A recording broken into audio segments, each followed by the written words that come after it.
Perfect. So good morning, everyone. I said good morning. So have you revised what we discussed during last three lectures yesterday? Revised? Okay. So what have we discussed? One by one. Quick revision in 5 minutes, not more than that.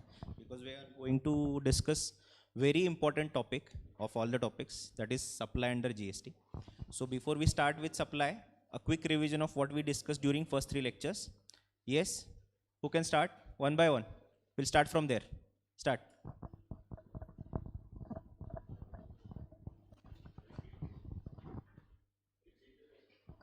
What we discussed during first three lectures, quick revision in 5 minutes, one by one. One small points with features of GST. Next.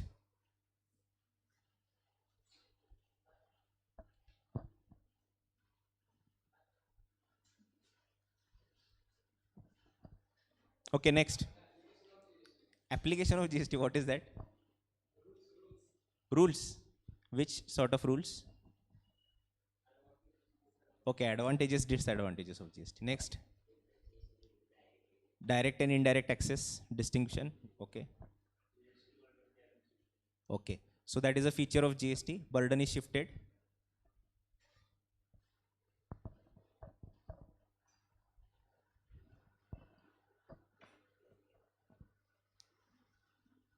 What about you?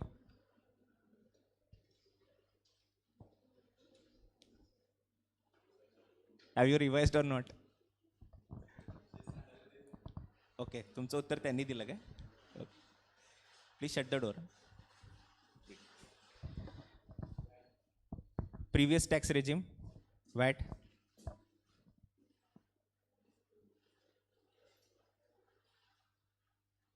Okay last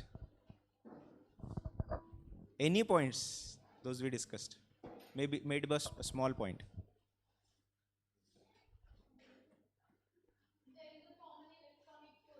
correct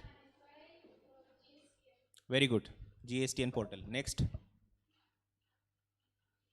you think of the points I'm going to come back to you later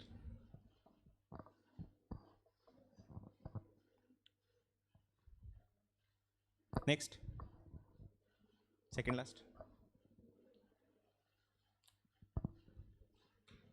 so many points we discussed next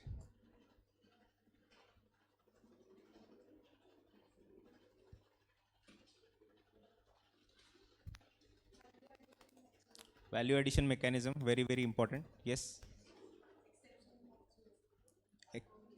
yes exceptions from GST alcoholic liquor for human consumption 5 petroleum products framework of GST so what is that okay HSN SSC code that is a distinct feature of GST yes ma'am benefits of GST can you name one of the benefit simplified tax structure yes cascading yes removal of cascading effect this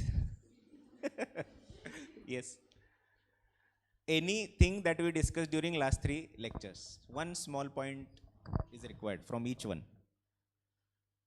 next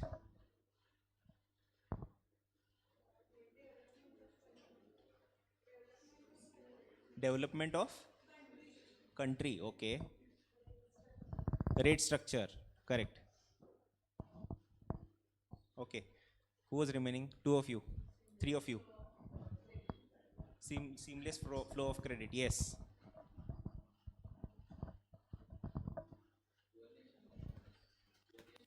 one nation one tax okay one nation one tax correct history of GST correct when was it first discussed in the parliament correct very good yes who all are remaining now you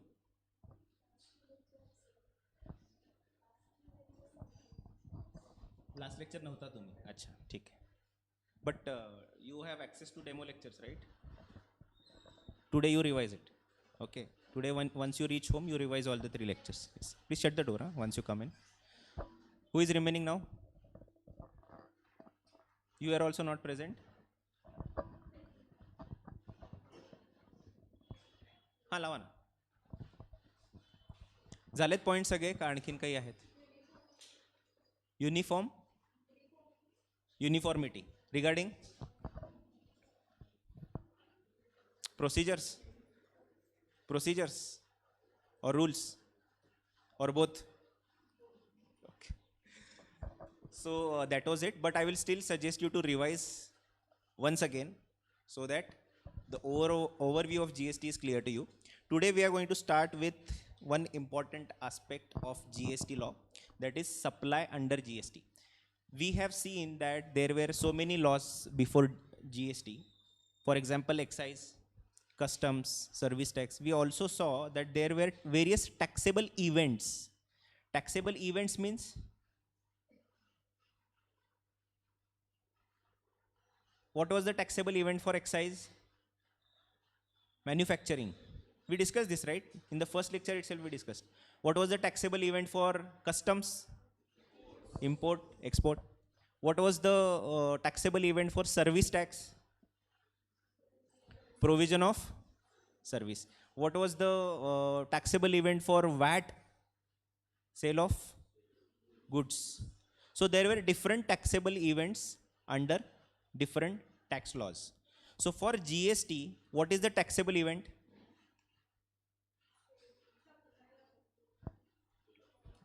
Supply. Okay, so what we are going to understand today is the scope and meaning of the word supply. Okay, we have seen in the first lecture what are the topics which are related to fundamental principles of GST. Those topics included charge, time of supply, value of supply, exemptions, etc. Right? So, what is the need of all those provisions in any tax law is my simple question to you. Can a tax law be so simple, one-liner tax law, that tax should be charged on supply of goods and services at 5% or 18% rate? Can't it be so simple? So what is the need of having those about 250 sections of complex nature with complex wording, with having meaning to every comma, comma or exclamation or period? What is the need of all that? What do you think? Why do lawmakers prefer to have all those sections inserted into any law provisions? So that there is no misconception. The answer is correct. So if I say that tax should be levied on supply of goods and services at 18% rate, and if I say that this is the GST law, then one may say this is supply, but another may say this is not a supply. So you need to have certain provisions or set of provisions mentioning that what is actually supply, right? So I'm going to tell you about one important case law, okay, that is Govinsaran Gangasaran, Supreme Court, 1985. So this is a landmark judgment in the history of tax laws of India. So if you pick up any 10 high court practitioner lawyers and if you ask them name any 5 landmark decisions in the taxation regime, so all of them will name this case law, Govinsaran Gangasaran, Supreme Court, 1985. So let's not go into what was discussed in that Govinsaran Gangasaran, what were the facts of that case. But let us try to understand what are the principles those were established, or what was the ratio which is drawn from this Govinsaran Gangasaran case law. It is not for your exam. This is for purely for your understanding, and you're creating a base for what we are going to learn today. Okay. So Govinsaran Gangasaran, in this particular case law, Supreme Court judge said that for any tax levy to be in existence, there are 4 important aspects which should be present in the tax law. Okay. So first is taxable event.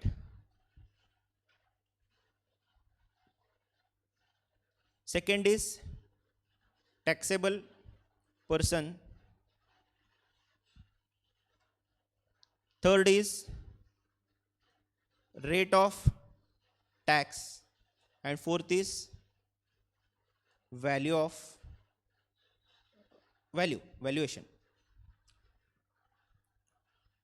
So when do we call that tax is coming into the existence? That is taxable event. Who is required to levy or pay the tax? That is taxable person. At what rate the tax should be levied? That is rate of tax. And on what value, on which value the tax should be levied? That is value of tax. If any of these four components are missing in the tax legislation, then the levy fails. What do we mean by levy fails? Means the government cannot compel persons to pay taxes if any of these four things are missing in any tax law. Do you understand now? So Govind Saran Gangasaran has set up a very, very important and a crucial principle as far as drafting of any tax law is concerned. So these lawmakers keep in mind that at least these four things should be clarified in the law. So what happens if the taxable event is not defined? So for example, let's say GST is being drafted, and in that they decide who needs to pay tax, they define who needs to pay tax, at what rate tax should be paid, and on how to calculate the value on which the tax should be paid. But they do not define what is the taxable event, or on when do we say that the tax comes into the existence. That point of levy is not made clear in the tax law. Tomorrow government cannot collect taxes related to GST. And that is the reason you will see provisions, these four aspects related provisions in any tax law, that what is a taxable event, who are the taxable persons, what is the rate of tax, and what is the value on which the tax should be levied. Clear? Four crucial aspects of any tax law. So now coming to our discussion related to supply. Why do you think that there is a need of this supply now, after understanding the ratio set up by Govind Saran Gangasaran? Taxable event. So they felt the need to define the taxable event in the GST law, and that is the reason we see the provisions related to supply. Now, supply. If you see the supply, it says scope and meaning of the term supply. Usually in any law, the definitions are given under section 2 of the Act. Here, this supply is scoped out. I am not saying defined, because it is not defined as such. It is scoped out, and the meaning of supply is given under section 7. From exam perspective or writing answers in the exam, quoting sections, subsections, clauses is not that of great importance, but you really want to score in the exam, and it happens usually whenever you revise quite a few times, you also remember the sections. If you remember the sections very correctly, you can write the section references while writing the answers. But if you're not having a, you're not in a position to remember proper sections, then don't bluff related to sections. Just write whatever the provision that you are getting. Okay. So let us now try to understand what is the scope of the term supply. Sorry.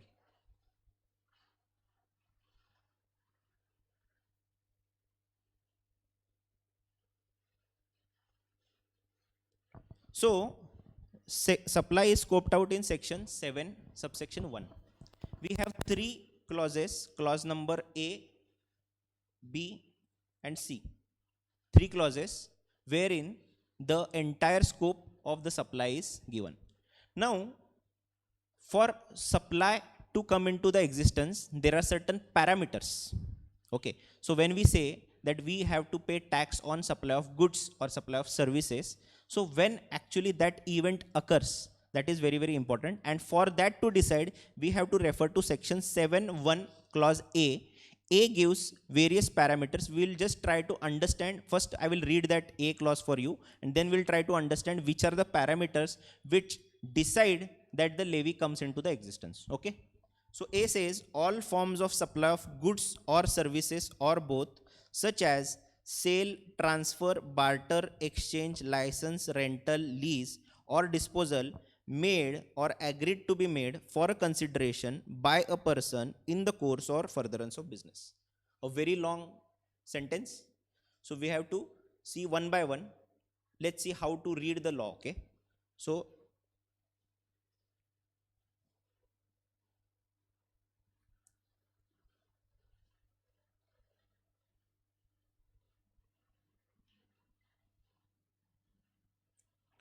what are the important parameters which are related to supply? So first, the definition start with the word includes. Okay, so it is, we call it as inclusive definition. So there are two types of definitions, you know, majoritarily, inclusive and exhaustive. So inclusive means, what is the difference between inclusive and exhaustive?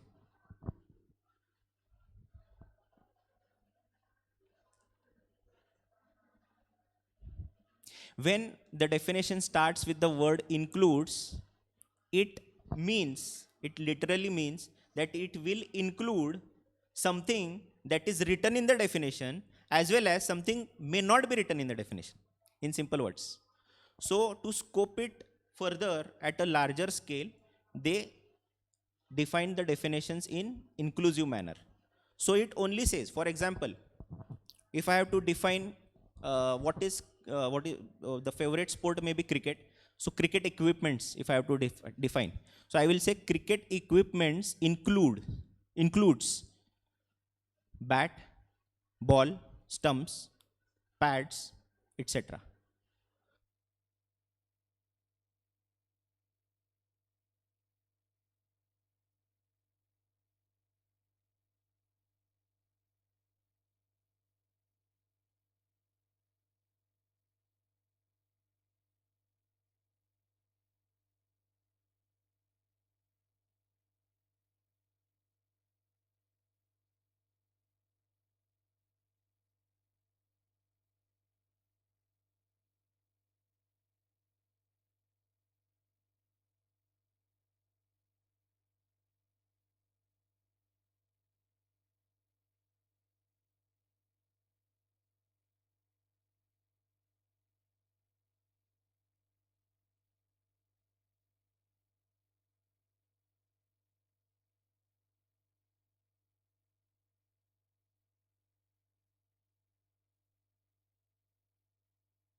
Hyderabad. Hello. Hello.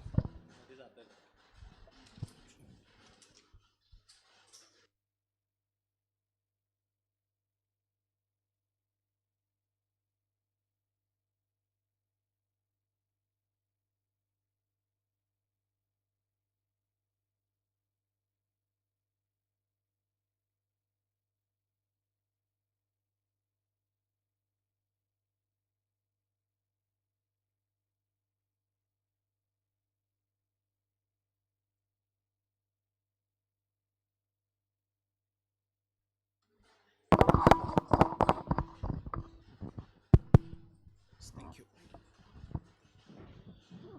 So, what is the difference between these three terms: license, rental, and lease?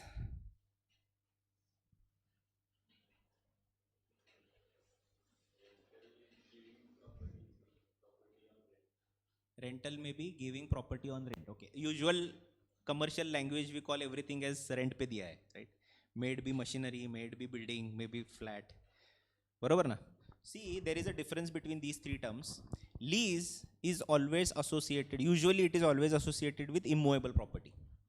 Whenever there is a long-term arrangement wherein the possession is given, also the right to use the property is given, that is usually a lease. License, okay, whenever we use the term license, we use it as a leave and license. So license is similar right, but for a shorter period of time, and possession is not given. Right to use is given, possession is not given. And rental is usually for movable properties. So laptops given on rent, machinery given on rent, equipments given on rent, speakers, big speakers given on rent. So now you understand the difference between all these three. But though there is a difference, all three are covered under the scope of supply. So may it be rent, may it be license, may it be lease, all three are covered under the scope of supply. So we have now two important parameters. Either it has to be goods or services or both. Then 8 forms plus,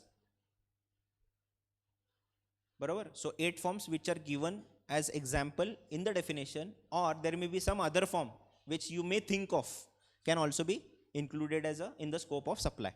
Now what else is there in the supply? Sorry, there is one more form which we missed: disposal. What is disposal? Discarding, dispose of. We use the words dispose of. अरे ये इसको scrap value था, so we disposed it off. Okay, so rendering in a such situation where it cannot be reused is disposing of. Clear with that? So 8 forms we studied. Made or agreed to be made for a consideration. So there is consideration. This is another parameter. What do we mean by consideration? Very simple term. You must have heard it 1,000 times. What is the meaning of that term? Something in return, right? So what is something in return?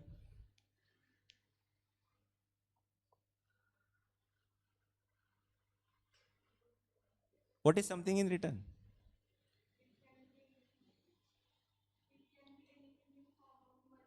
It can be anything. It can be money or anything else also. Correct? So anything that is received or made agreed to be received in return for a consideration by a person. Now person is also defined, but that definition is not very crucial in GST, such as goods, services, consideration. We are going to see all these three definitions.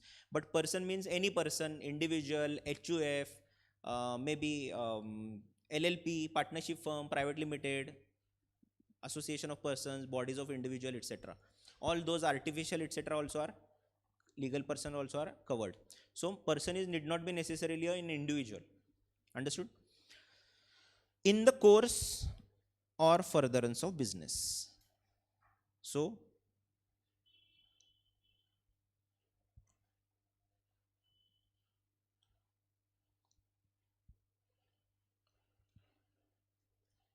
now what is the meaning of this particular term, in the course or furtherance of business? Yes. Business we understand. Okay, business is also having defined meaning under GST. So what we can think of business may be different than the actual business which is defined under GST. But for time being, to understand in the course or furtherance, let's assume that whatever you think of business is business. So what do we mean by in the course or furtherance of business?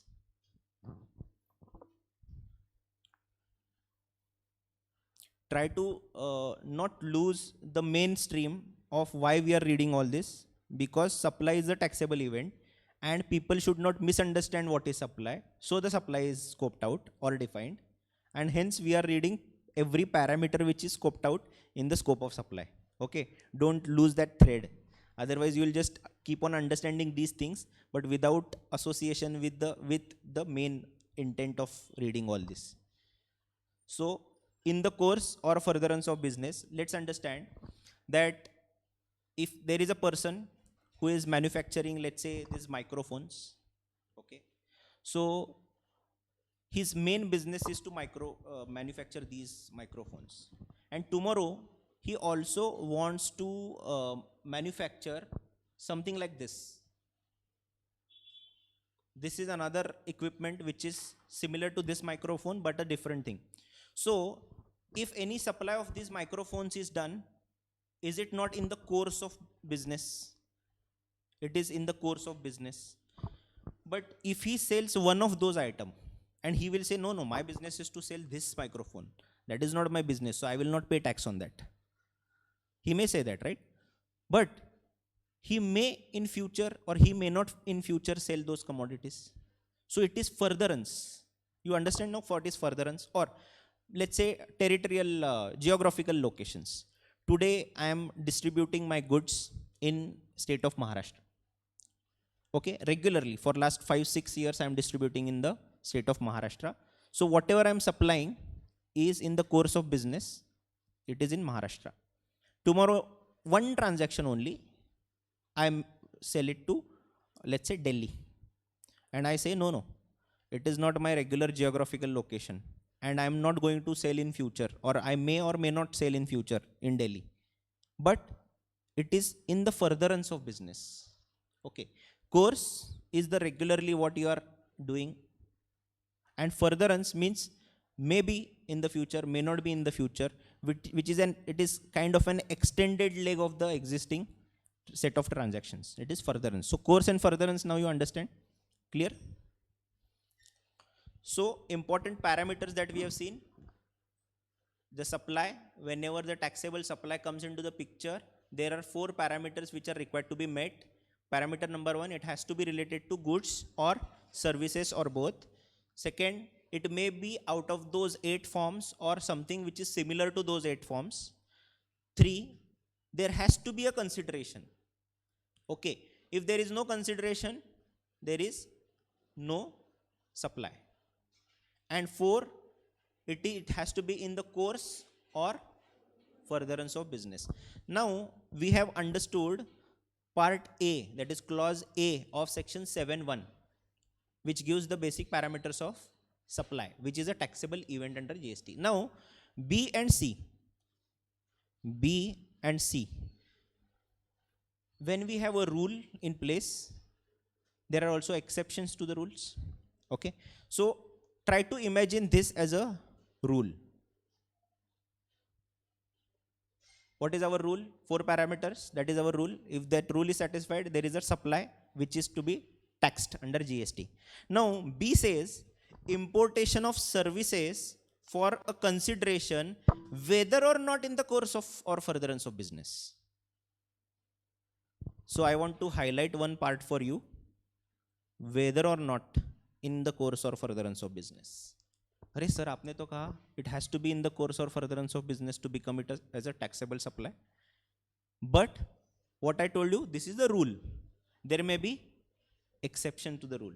So exception number 1 is clause B of 7.1, section 7.1. It says importation of service for a consideration. So there are 2 parameters which are enlisted here. First, it has to be importation of service. What is a service? You understand what is a service. We will also see the definition of the service. But service in general terms we understand. It is personal in nature, right? Importation means somebody who is residing or is available outside India and providing services to a person who is in India is importation of services. Clear? So importation of services for consideration means something I have paid in return for the imported services.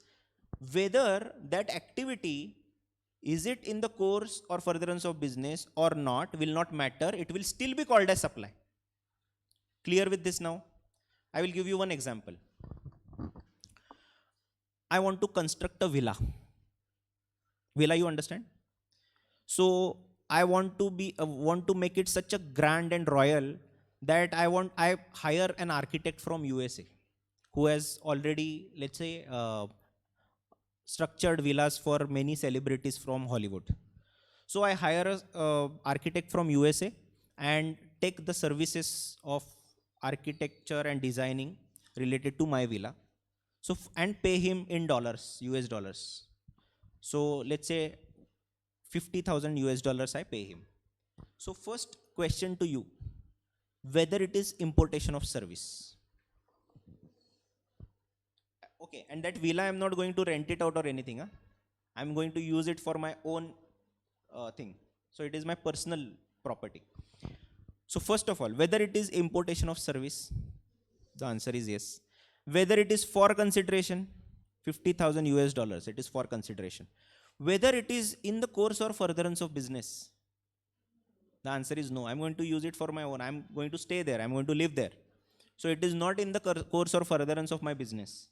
Still it will be treated as supply under GST because it is exception to the main rule.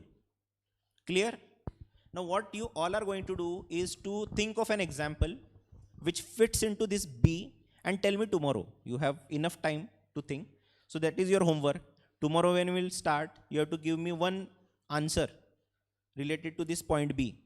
आणि तेव्हा नाही म्हणायचं ह्यांनी आत्ता उत्तर दिलं तेच मला सांगायचं होतं. So it has to be different for all. Okay? Is it very difficult task? Very simple. Just imagine, try to stimulate your imagination and give me this answer. Then there is bit C, that is clause C. What is that? The activities specified in schedule 1 made or agreed to be made without a consideration. What was our own rule? It was for consideration. So if you see these parameters, consideration is our parameter number 3. It has to be satisfied to treat any supply a taxable supply, right? So by inserting number C, clause number C, what are they trying to establish? They want to create another exception similar to B. B was exception to in the course or furtherance of business. C is an exception to for consideration. So it says activity specified in schedule 1 made or agreed to be made without a consideration. Means, what do you understand? Simple wording is there. What do you understand?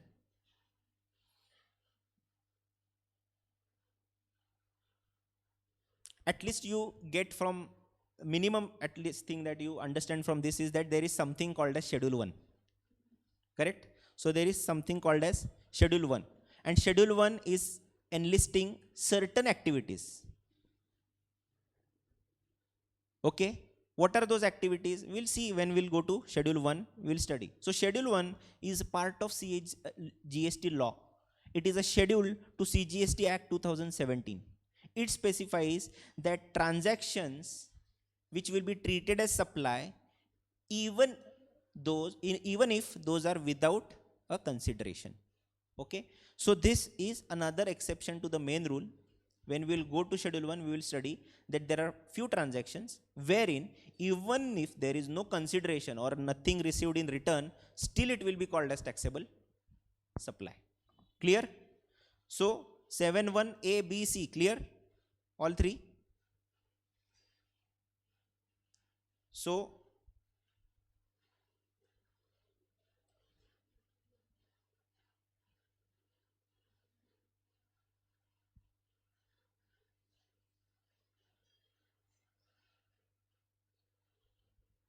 right?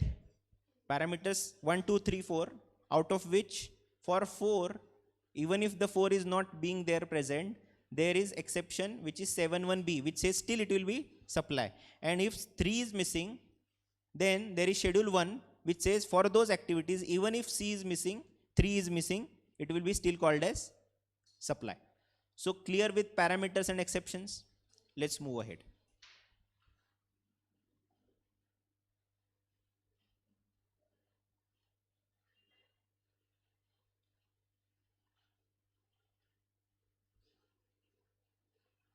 Okay, so there is 7(1)(a). What does it say?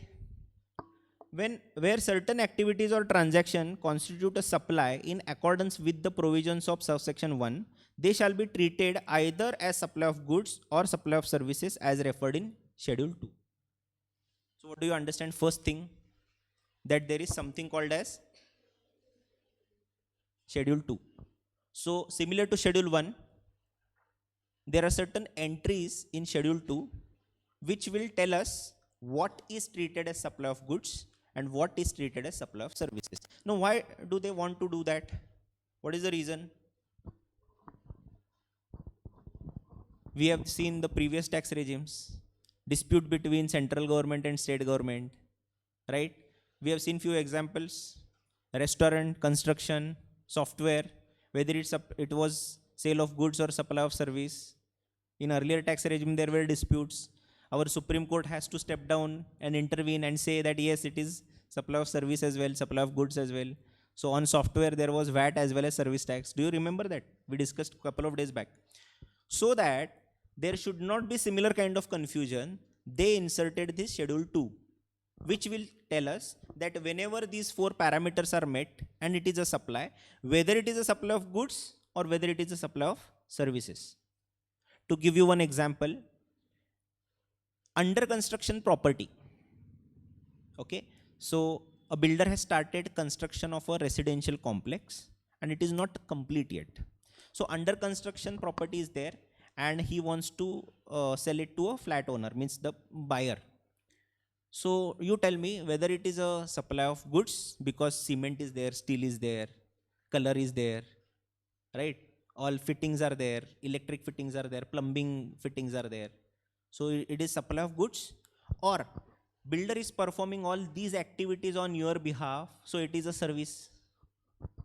Whether it is goods or service. Sale of flat. Sale of flat is goods or service. So we need not think, because fortunately there is schedule 2 which will guide us whether it is supply of goods or supply of services, so that there should not be any confusion like previous tax laws.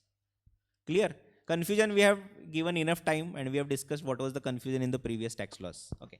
So whenever we will go to schedule 2, we will see whether construction is a goods or service. Also restaurant, we discussed restaurant.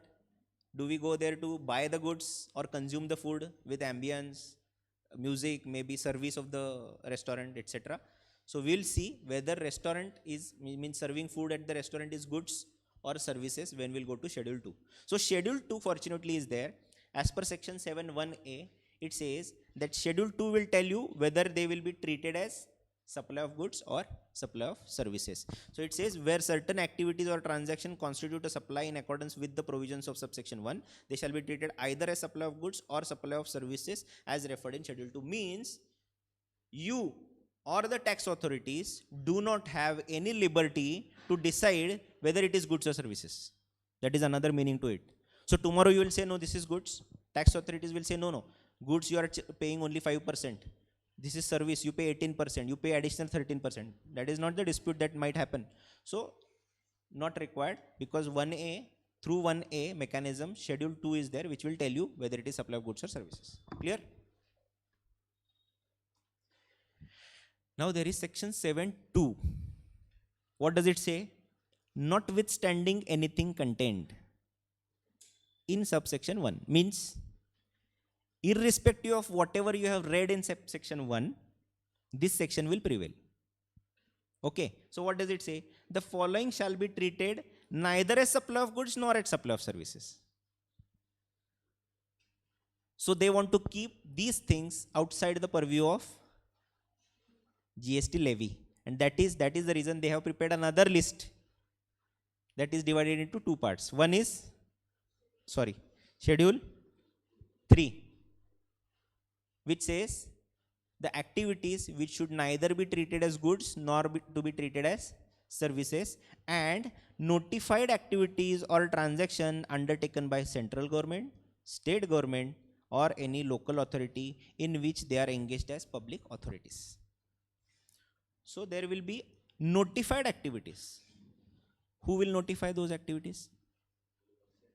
Government, through notification in the official gazette. Clear? So whenever we'll go to that, we'll see which are the activities which are not to be treated as goods or services. But as of now, there is a Schedule 3 for your syllabus, which will include certain activities which will be neither treated as goods nor treated as services. For example, just I will brief about one of such item, so that when we'll go to Schedule 3, we'll see the detailed list. But now, just to have a clarity of section 7.2, I will give you one example. Land. Okay, so they say that land is neither goods nor services. Or salary. So employer-employee relationship is there. Okay, and employee is giving services to the employer. So tomorrow government will say, what is the salary that you are getting? So he will say 50,000 per month. So government will say, pay GST at the rate of 18% on that salary, 50,000. Because it is a service that you are providing. So government says, no, it is neither to be treated as goods nor to be treated as services. So it is outside the purview of GST. So Schedule 3 clear. Through section 7.2, Schedule 3 says that certain activities, irrespective of whatever we have, means even if the transaction is satisfying or fulfilling all the parameters, those 4 parameters we discussed, which are enlisted in section 7.1 clause A, still it will be neither treated as supply of goods, nor treated as supply of services. Do you understand now the meaning of notwithstanding anything contained? Clear?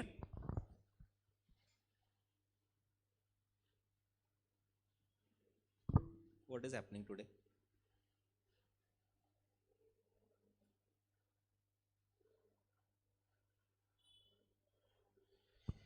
Now there is another section, section 7.3. It says, subject to subsections 1, 1A, 2, the government may, on the recommendation of the council,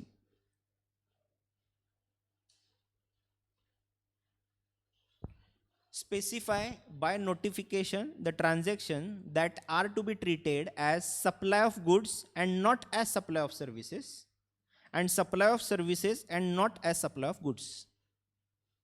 Now when we have a Schedule 2 in place to cover all the confusions, why still we have this section 7.3? First of all, have you understood from the wording that what 7.3 wants to say? Yes.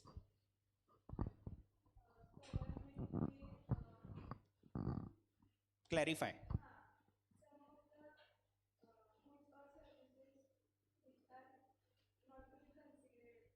Correct. So, in general perception, someone may feel that it is supply of goods.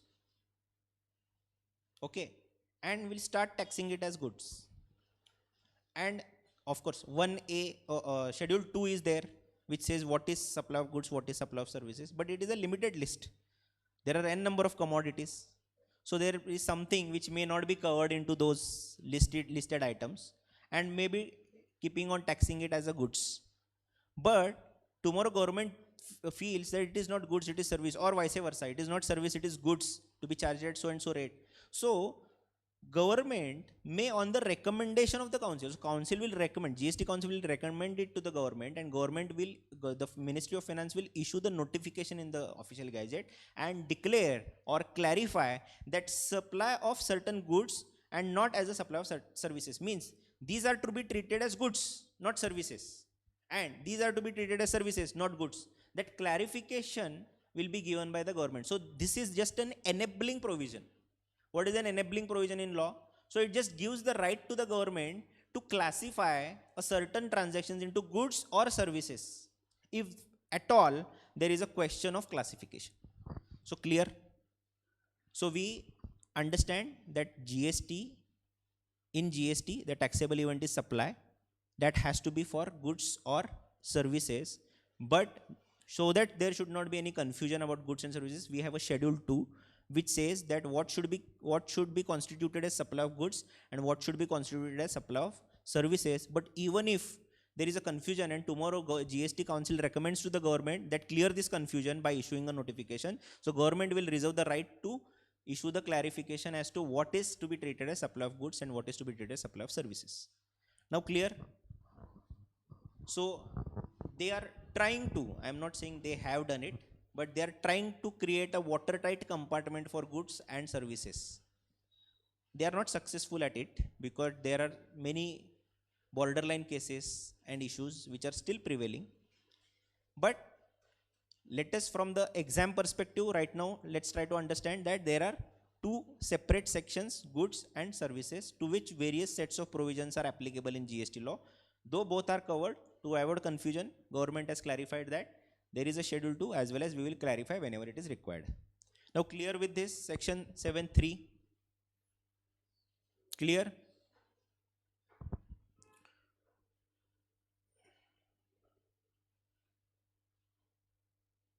So let's try to summarize now. Supply definition is inclusive in nature. What does it mean? It has a wider meaning than whatever is written in the definition or the scope. Clear? Supply with consideration and in the course or furtherance of business. So first of all, it has to be for goods or services, and consideration is must, something in return, in course or furtherance of business. So whether whatever the activity is being carried out, that is course of business, or maybe in future it will be carried out, that is furtherance of business, both are covered. Importation of services for consideration, whether or not in the course or furtherance of business. This is exception number 1 that we have seen. This is exception to which parameter? Course or furtherance of business. Right? Course or furtherance of business. So if I import the services and pay the consideration, whether that activity is in the course or furtherance of my business, it doesn't matter. It is still taxable supply. So it is exception number 1. What is exception number 2? Exception number 2 is to which parameter?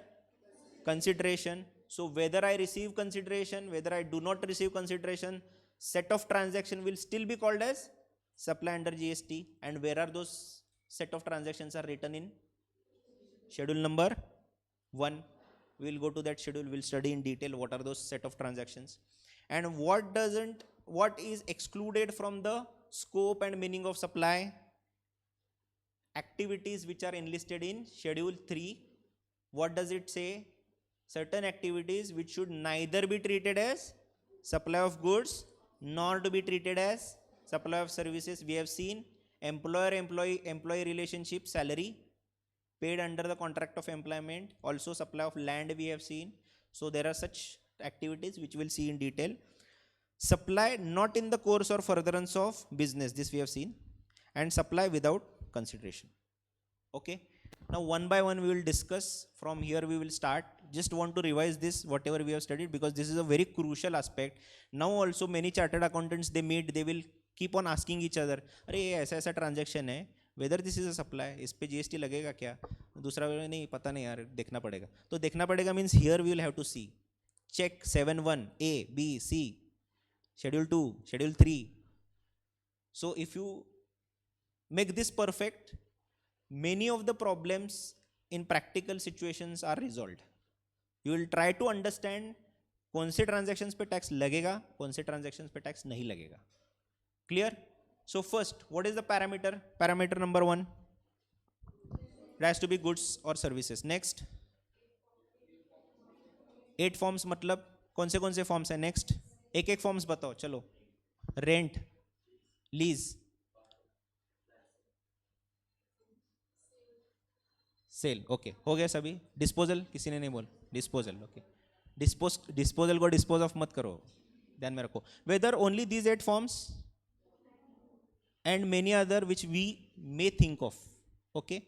Next parameter, consideration. Then 7(1)(a), exception number 1. For which parameter the exception is there? In the course or furtherance of business. Next, B. Yes, you. B. Second last bench. Yes. What is the B? 7(1)(b). For consideration. Yes. Can you give one example of importation of, B of 7(1)?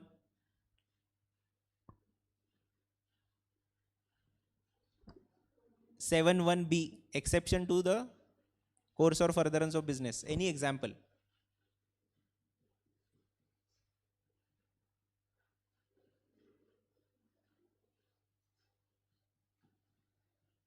Okay, C. Any example? Without consideration.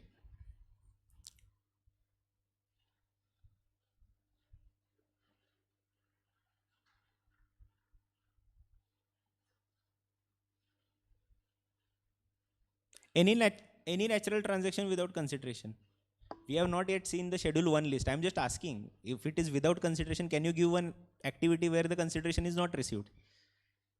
You give something to your friend, you don't charge that friend. Is it not something without consideration? Right. So these were the 4 important parameters and exceptions, 2 exceptions that we have seen. Now, what about schedule 3? What is schedule 3? Last bench.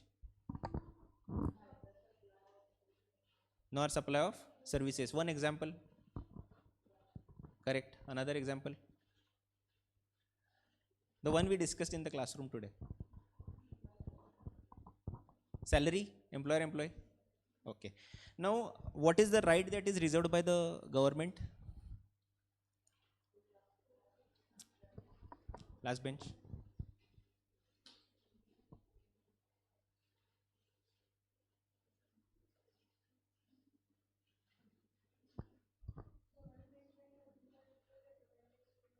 Perfect. About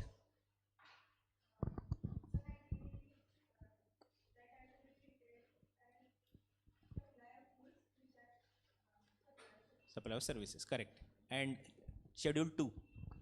We missed that. What is schedule 2?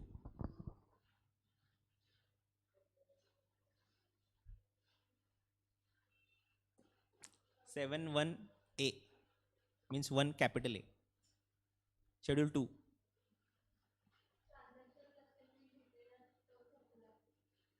Supply nahi. Supply of goods or supply of services. So what we have seen is today there are 3 schedules that we understand. Schedule 1, schedule 2, schedule 3. Also supply is scoped in section 7. 7(1) more specifically. 1A says the parameters which are enlisted, and if we satisfy those parameters, supply will come into the existence as a taxable event. Okay. Those are having, they have given 8 forms of supply. So those forms are sale, barter, exchange, lease, rental, license, disposal, क्या रह गया? Transfer, exchange covered. So these are the 8 forms. First and foremost important aspect about it is that something in return needs to be received against that, and it has to be in the course or furtherance of business. But B says even if it is not in the course or furtherance of business, it will be still called as supply only in case of importation of services. And C says even if it is without consideration, schedule 1 will say these are the activities which will be considered as supply. Then schedule 2 says certain activities will be treated as supply of goods or certain activities will be treated as supply of services to avoid confusion. And then government will also reserve a right to say that which are to be treated as supply of goods and which are to be treated as supply of services. With the recommendation of GST Council, notification will be issued by the government. And then there is schedule 3 which says certain activities which will be neither treated as supply of goods nor treated as supply of services. Clear? Okay. So revise all these points today so that tomorrow we will again discuss. And there is one homework for you, 7(1)(b). One example, B or C, which one was that? B. So B you have to formulate one example and tell me tomorrow what is that example. Okay, thank you.